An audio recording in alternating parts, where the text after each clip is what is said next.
Hey y'all, welcome back. It is the last podcast episode of the year, and I am thrilled to talk to you guys once more to round out 2022. It's me, Amaka. And, as always, hope everyone is doing well. And I'm sending love and support to those who need a little bit more. How am I doing? I am still shocked at how quickly this year went. I feel like I had moments where it was dragging, but overall it feels like I blinked and December was knocking on the door and let itself in and made itself comfortable. I'm like, why are you here so quickly? But at the same time, I'm looking forward to the new year. And a quick reminder that this will be the last episode of the year. I will not be putting out a January 1st episode. I will be taking a publishing break, so there will be no published episode on that day. The next episode will be January 15th. And I plan to take time to rest and relax, spend time with my family, do some planning for 2023. I'm looking forward to it ultimately. This has been a challenging year in many ways, but a challenging year also in terms of seeing what I'm made of in a way, being stretched, being, what's the word? The word challenge keeps coming to my mind, but I'm really wanting to find another word. But, I guess maybe that's the one that fits. I've really been challenged this year. I think I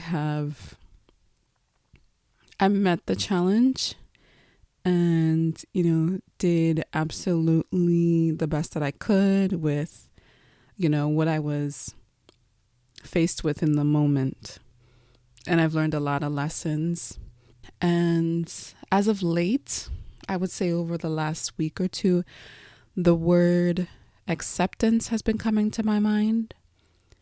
And I think the word acceptance is coming to me within the context of accepting where I am now in terms of not just mentally, but in terms of more so having my own space, because I very much share space now, living with family versus having my own space. And I struggled with that earlier on in the year. I had a very, very, very hard time adjusting, and I didn't want to accept it. I think that is what kind of propelled me towards a place emotionally that was heavy and unhealthy, and also dealing with the challenges from my old job that I had earlier in the year that, I've spoken about on the podcast, and just not wanting to accept that this was my reality for the foreseeable future, and still trying to figure out, can I make changes? Could I reassess this decision? Are there any moves that I can make that maybe I didn't previously consider? And I think that was where the struggle was for me, not accepting my reality. But I think I felt like I would have a little bit of a difficult time talking about this, because I think context is important, because there's certain things that, might be happening in your life and you don't have to accept it. So I'm like, what is it that I need to accept versus what is it that I can change? I'm still trying to kind of crystallize that for myself. But I think ultimately what I mean by acceptance is not romanticizing my life as it was before, not wanting to go back, not continually looking back, because I feel like I was doing that a lot. I was missing my old life, and wanting to go back and daydreaming about it and, kind of having the difficult time that I did moving to New York and like my baseline stress level going up and just like, on any given day, I had a lot more on my mind than I did before I moved here. And I was just I was always feeling nostalgic and reminiscing about, I guess, having calmer, simpler life before I moved here. And I don't know if I've talked about this on the podcast, but something that has helped me more so this past year, but also before, is imagery. I do utilize imagery when I meditate. It helps me kind of get into a deeper meditative state. Like if I am in the middle of depending on like what position I'm in, if I'm laying flat and I'm meditating, I might kind of envision myself on what's it called? On the beach. I might envision myself kind of laying on a towel on the beach or something or being in a space where, I can hear water or, something really tranquil and calm that really helps me kind of get deeper into the meditative state.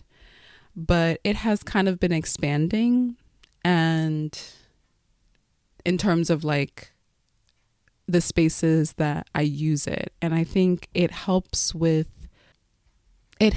me to better understand, or it helps me to accept certain things.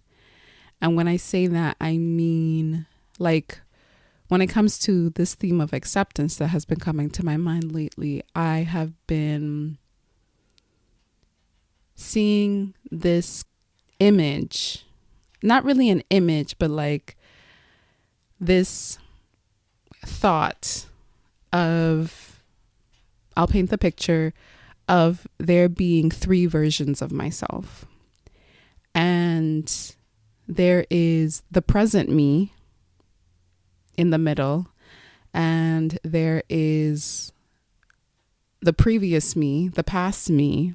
You can say the me from a year ago, the me from nursing school, the me who lived on her own, the me from my old life, quote unquote. And then in front of me, there is the future me, the me who is ultimately waiting for me, the present me, to stop looking back at the old me and look forward. So this image has been coming to me for the past week or two. And the first time it came to my mind, I got emotional and I started to tear up, because I feel like, you hear the saying, a picture is worth 1,000 words.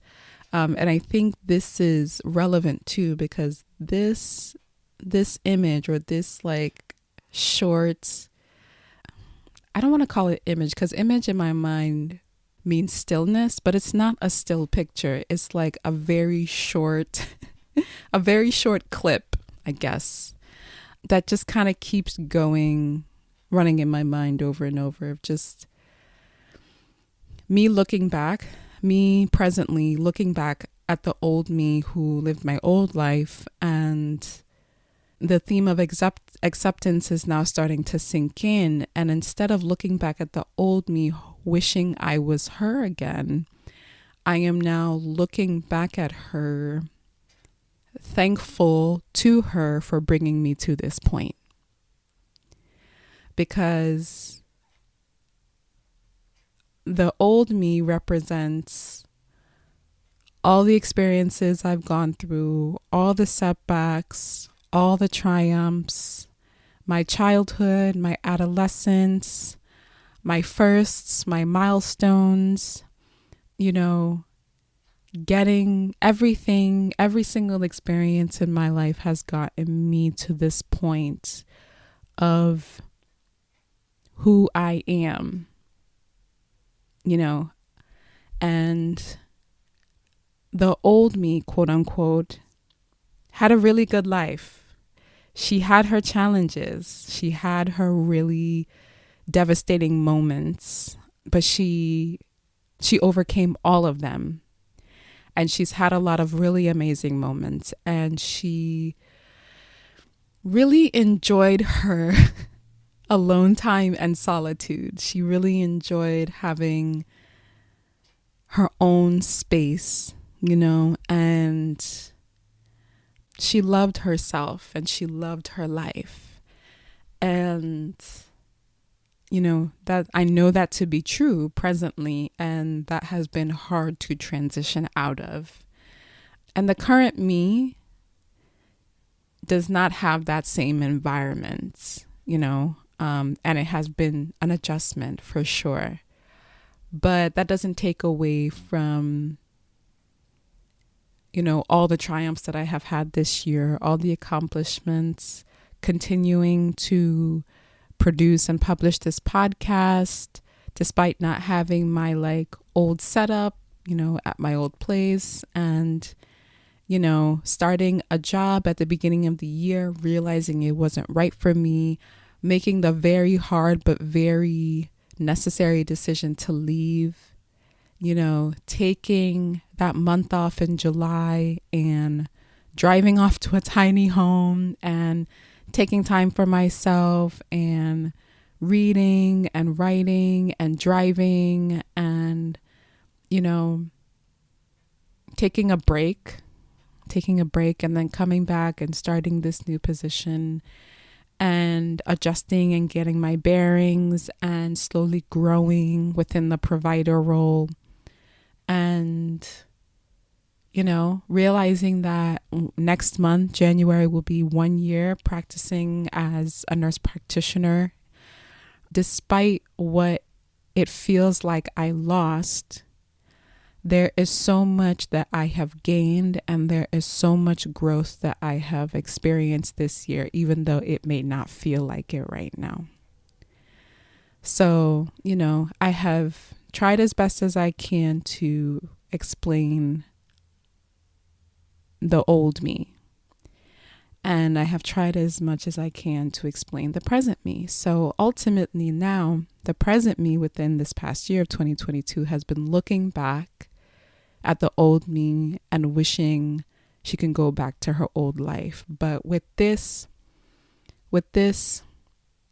feeling and theme of acceptance that has been coming to me this past week plus, I have, instead of wanting to go back, I have decided to just thank her for getting me this far, and ultimately telling her that I'm going to miss her, but I need to stop looking back at her because my future self is waiting for me, and I am delaying what is waiting for me by continually looking back. So I was in the car last week and I had come back from somewhere, and I decided I wasn't going to go back in the house right away, and I was going to record a voice note. I decided I was going to record a voice note because this is particularly when the theme of acceptance and this kind of imagery was coming to me like heavy, like steady. And voice notes have been so clutch for me this year. Like, I have written in my journal, but I feel like sometimes I just had to get it out, and I wasn't in the situation where I could like use a pen and paper. So, you know, oftentimes I would record voice notes in my room, but a lot of the times this year I would record them in my car. Like after, you know, coming home and parking, I wouldn't exit the car right away. So on a particular day last week, I decided I was going to record a voice note before going in the house. And I was talking about, the acceptance and the imagery and the three selves. And, talking about how, I really miss her as in my old self. And I started to tear up. But realizing that I need to stop wishing that I could go back, because my future self and everything, all the good things, the challenges, the means of growth, the ways that I'm going to exceed expectations of myself, how I'm going to be challenged, how I'm going to triumph. Everything that is waiting for me with my future self is just waiting because I keep looking back. So, ultimately, I feel like inside me, emotionally, mentally, I have expressed gratitude to my old self through that voice note, just saying, thank you for bringing me to this point. We have been through hell and high water. We have had some of the most amazing times of our lives so far, but there's still so much ahead. And I need to turn around and stop looking back and look towards my future self, who is looking at me, waiting for me to walk towards her so she can take my hand and we can move forward. So anytime I kind of imagine that, I get a little emotional. My voice might start to crack, but yeah. Sometimes it takes kind of imagining things for me to get it, for it to really settle in. And that has really helped me over the past couple of weeks, And I don't know if this is relevant to anybody who is listening, but, ultimately the things that are waiting for us in the future are being held up if we keep looking at our past, whether it is a past that we miss and remember fondly, or whether it's a past that was tough and traumatic. Either way, I'm looking at my past more so in a fond way, but almost to a fault, because I'm not allowing myself to be open to the things that are waiting for me. All the good things, all the ways that I will grow as a person. I'm looking back, wishing I could go back, but this is helping me just kind of appreciate how far I've come, and ultimately leave it at that and look forward.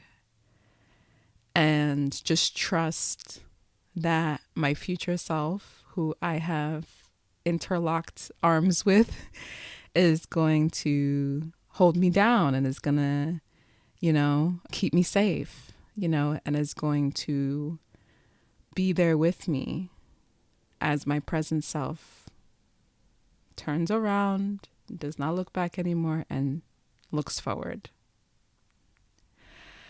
So I hope that makes some sort of sense.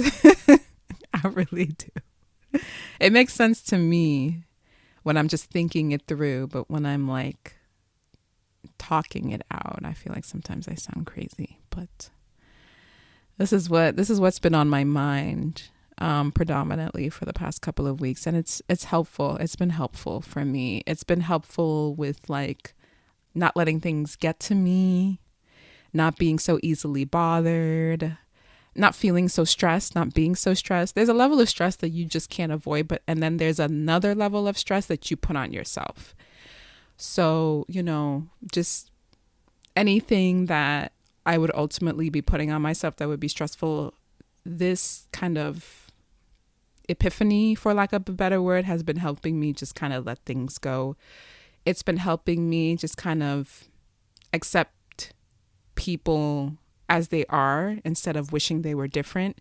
It doesn't mean that I'm going to just take garbage or take bullshit from anybody, but instead of wishing they were different or instead of hoping they would change, I would just know how to interact with that person, and create boundaries for myself. So it's helped me in a lot of ways so far, and it's helping me be open to what the future has in store, because I'm thinking a lot about what I've been drawn to lately. I'm drawn to being more creative. I just was working on a project that I won't go too into detail about because it's for a friend of mine who is a listener. So I kind of dove pretty deep into this creative project recently, and it reminded me how much I actually love doing it. So I really want to kind of prioritize getting back into it. And I am thinking about how much I used to love to bake. And even though that's something that I used to do in nursing school and things like that, I don't want it to be, attributing it to my old life, because that's not necessarily the case. Like, I can bake regardless of where I am or what environment I'm in. It's just something that I haven't really been able to do, and I really want to get back into it. Like, not only do I want to get back into it, I want to level up. I want to take a class. I want to learn the technicals. I want to get good with frosting techniques, and because I could definitely be the mom, that makes the birthday cakes for my kids, or, bring in baked goods for my coworkers or whatever. I'm really that person. I love to bake. It has been something that's always been therapeutic for me, because you really have to focus. It's something that I took on in nursing school because it was just a stress reliever. It was a stress reliever for me, and I really want to get back into it. And that's, baking is a means of creativity.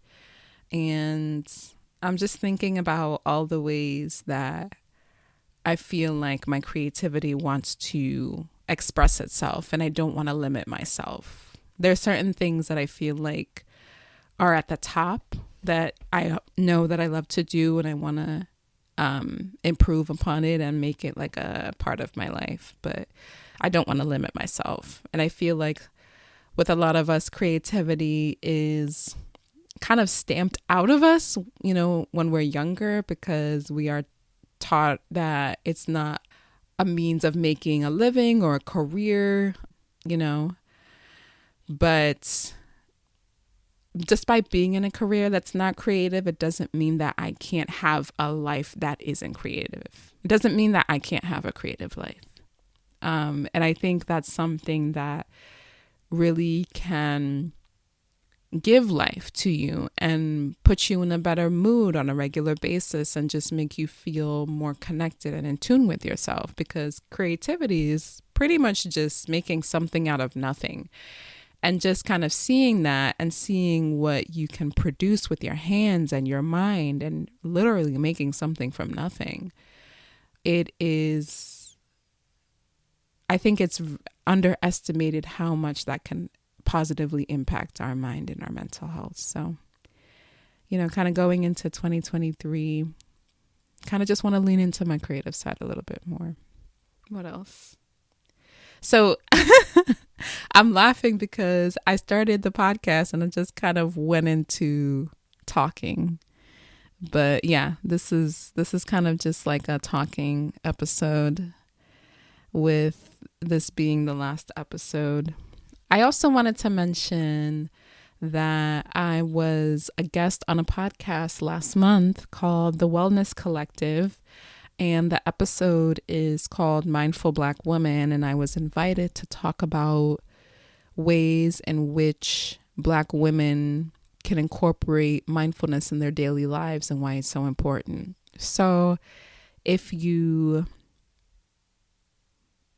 Google The Wellness Collective, Mindful Black Women, or Mindful Black Woman, it should come up. I will also put the link to the episode in the podcast description bar for Apple and Spotify, so that, if you're interested in listening you can just click from there.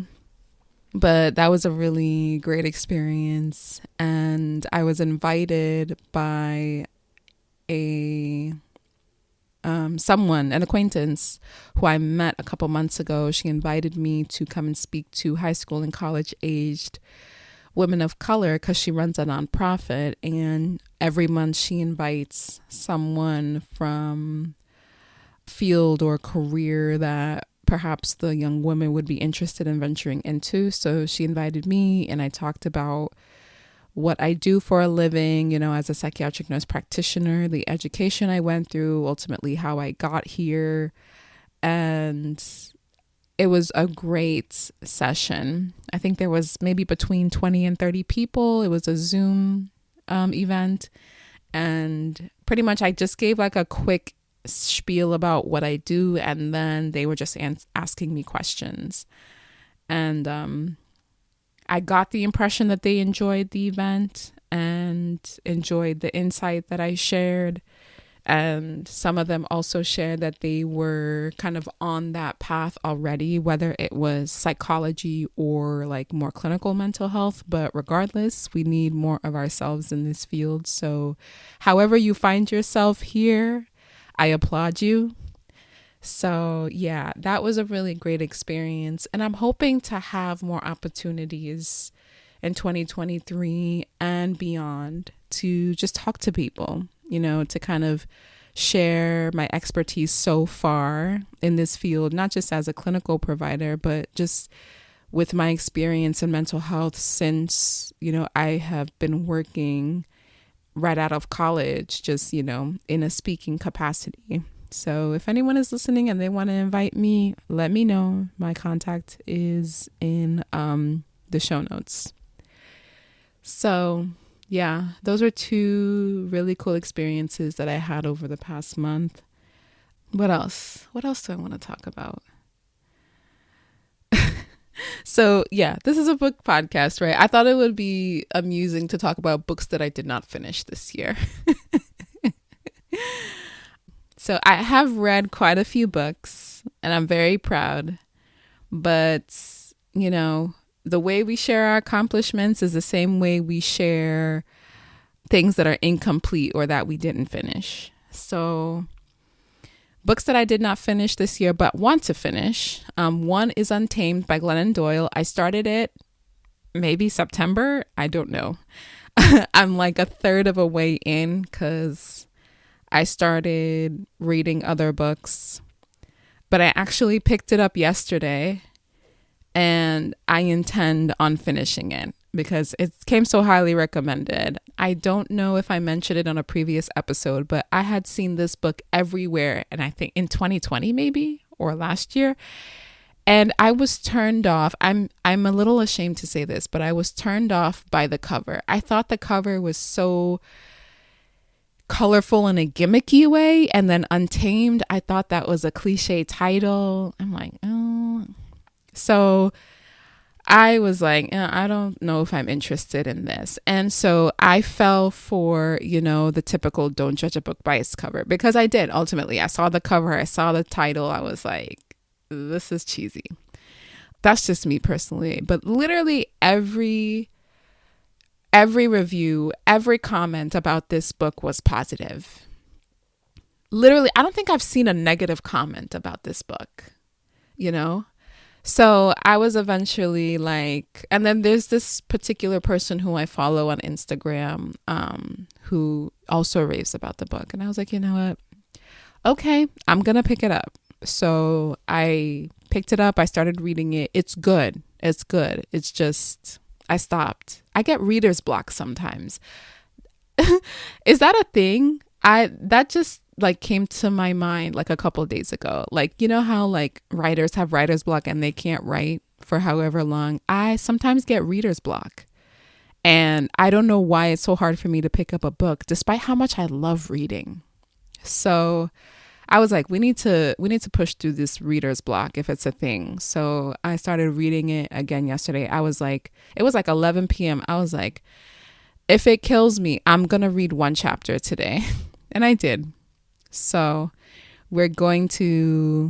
I I want to do an episode on it too. So I'm going to prioritize finishing that book over this holiday break.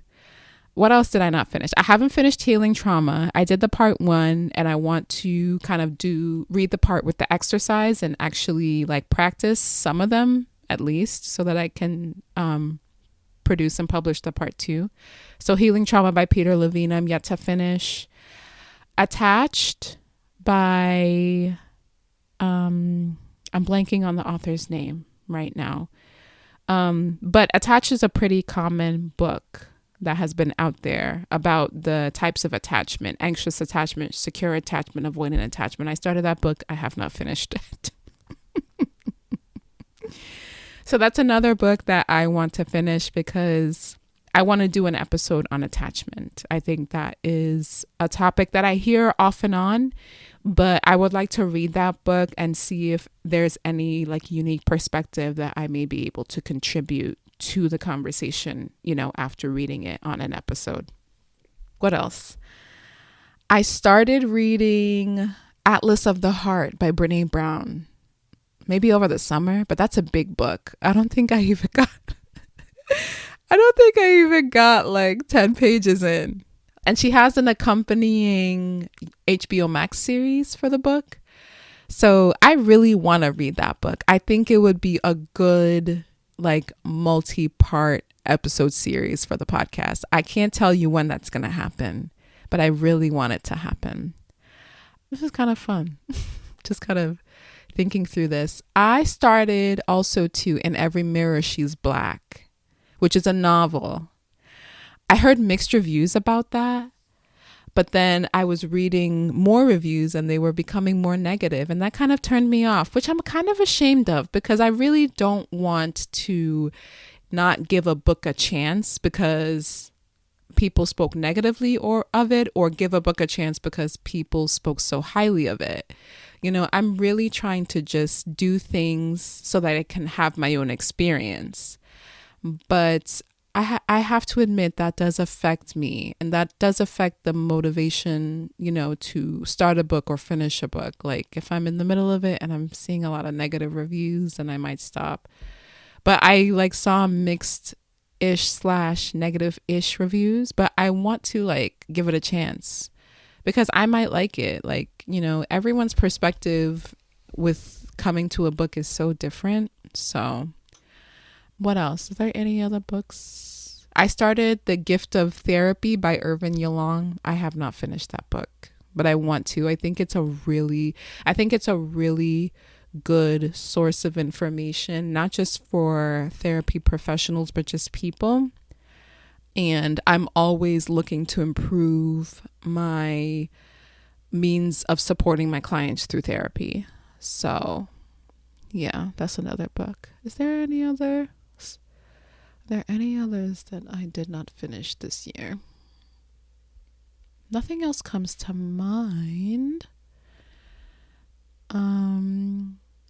One book that I read that I did not do a podcast episode on is God is a Black Woman by Christina Cleveland. I don't do podcast episodes for every book that I read because sometimes, I just want to read a book for myself. I don't want to read it because I have to talk about it. And I've kind of, over the past few years, have tried to really figure out what my relationship to God is outside of how I was brought up and what I was made to believe and internalize. I've been questioning a lot of things. I really just want to come to a place where I believe what I believe because I truly believe in it versus I believe what I believe because I was told to believe in it. So, I'm kind of trying to seek knowledge and see what's out there. And I saw this book and I read it and I really liked it. It kind of was able to talk about certain things that I was leaning towards myself in terms of ideas of what God looks like for me and how my relationship with God looks like and how I want it to look like. So that's a book I read that I didn't do an episode on because, it was more of kind of a personal, not that the books that I talk about on this episode on this podcast aren't personal to me, but I don't want to feel forced to talk about everything I read. Some things I really want to share to my listeners, and some things I just want to keep to myself, and I think that's fine. But if anyone has read God is a Black Woman by Christina Cleveland and wants to talk about it, let me know. I had lunch with a friend of mine some months ago. I told her I was reading it and she was intrigued. So she picked it up and she read it too. And she said she liked it. So yeah. Anything else?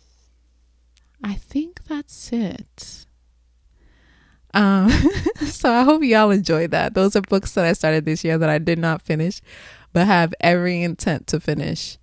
And every book that I talked about on the podcast this year, I finished, with the exception of Healing Trauma, because there's going to be a part 2 for that. So I finished a lot of books this year, and I did not finish a lot of books this year. And I think that's real. I think it's good to talk about, things that are unfinished, because we're human, and I don't want to put forth the impression that I'm a voracious reader who sees a book to the end and just picks up one book and reads it straight. That's really not it. I thought of another book. The Vanishing Half by Britt Bennett.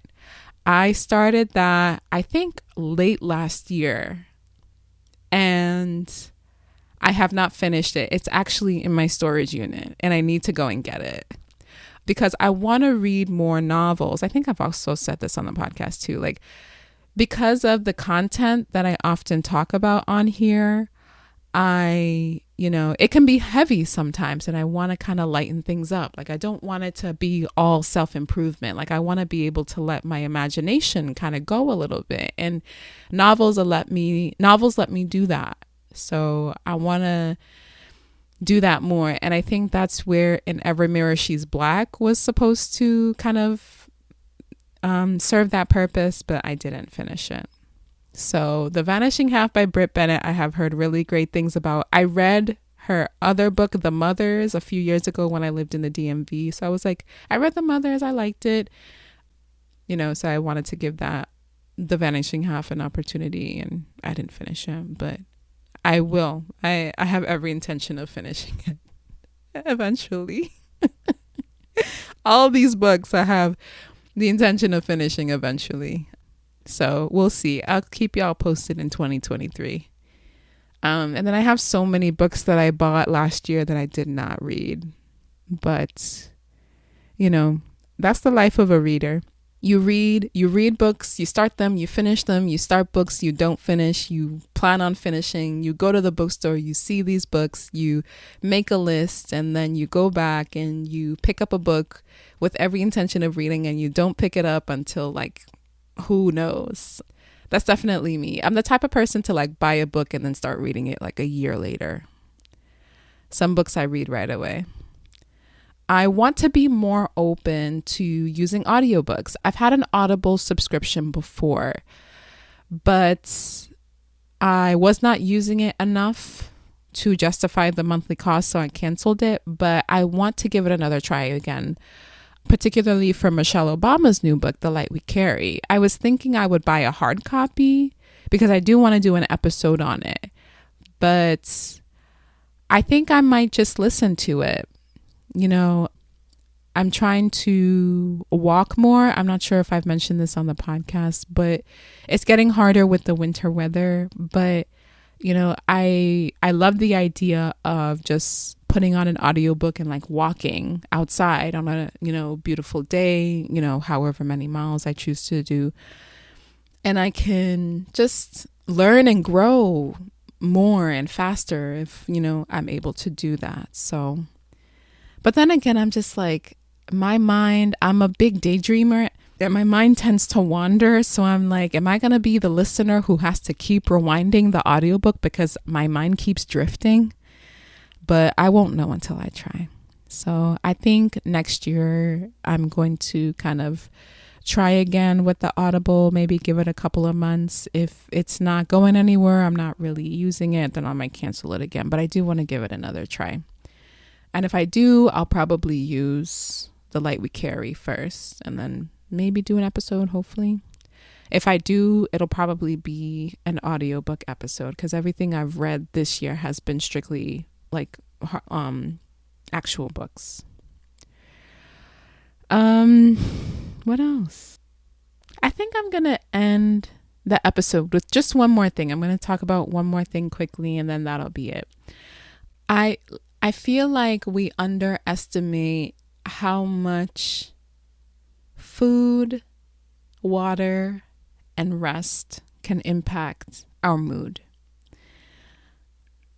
Sometimes if I'm having a particularly hard day or a hard morning and I stop, I'll be like, girl, have you eaten anything yet today? Have you hydrated? Have you drank any water today? If it's later in the day, I'm like, I might just need a quick nap. So there have been days where like I feel like I'm running on E. And I'm like, you know what? I'm going to go and get something to eat. I'm going to go and drink some water. And I'm going to take a nap. And I find that whenever I do that, I would say like 90% of the time when I do that, within a couple hours, I feel so much better. And I think about how we talk a lot about just in the general discourse, especially with like around mental health. And I hear a lot of this on social media, people talking about the inner child, healing the inner child. And I think about, just thinking about kids physically, when they're cranky or they're disagreeable and you can't really reason with them. Sometimes it's because they're hungry or they're dehydrated or they are due for a nap. And once they get one or two or all three of those things, they're good as new. And I feel like we definitely prioritize that more. Like we run that checklist more in our minds as someone who takes care of a kid, whether you're a parent or you're a caregiver to someone who's really small. But we think of it less and less as a solution to our immediate issues as adults. We're cranky, we're disagreeable, we're not having a good day. And I have made it a point now to be like, okay, you're not really yourself. You feel slow and sluggish. Maybe, a headache is coming on, and I'm just like, have I even eaten anything today? And not just have I eaten anything today, have I eaten anything of nourishment? Like have I eaten anything that nourishes my body today? Not like a donut, not like, soda for quick energy. Like, have I eaten today properly? Have I hydrated myself? Have I had water? Did I get a good night's sleep? I might need like a quick 15-20 minute, resting period and a nap, and I know not everybody has the ability to do this, but if you can steal 15 to 20 minutes in your day, whether it's in your car or you can lock your office door and just like maybe get a sleep mask, put it in your desk, lock your office door, put your sleep mask on, lean back in your chair and sleep, or put your head down on your desk and sleep. Put a timer on your phone or whatever for 15-20 minutes. You might be surprised at how good you feel after, So just making sure we check off these things regularly, giving our body what it needs primally, food, nourishment, sustenance, giving our body hydration, water, giving our body rest. It is underestimated, but it over-delivers, on what it can provide. So I kind of just wanted to end the podcast with that quick nugget because it helps me. I can count multiple times where I have kind of done a quick self check-in and I realize one or more of these things are off and then I address it. And then I feel so much better. I am able to regain energy and go on with my day. So that's it. Last episode of the year. Thank you guys so much for this support, for the support that you have shown this podcast. We are still a smaller community, but steadily growing. And you guys are really like deciding to come on this journey with me. I am forever grateful for every single one of you who decides to spend even a minute of your day with me, just to turn on an episode, any episode, and to think that my voice is coming out of a speaker or earphones and someone is electing to listen to me and the things that I have to say is incredibly humbling. And I thank you guys always from the bottom of my heart. And I am really looking forward to what is in store for 2023. So as always, love you guys so much. Hit me up, DM me on Instagram, email me at my email, btbwpodcast@gmail.com, in the show notes. Reach out to me if you guys have any questions that you want my 2 cents on and you're not opposed to me sharing it on the podcast. Let me know. Happy to, provide some insight. Please rate and review if this episode or past episodes have positively impacted you. And I hope everyone has a restful holiday, however you choose to celebrate it, whether it's with yourself at peace or with family. And I will see y'all on the other side. Happy New Year in advance. Talk to y'all soon. Bye.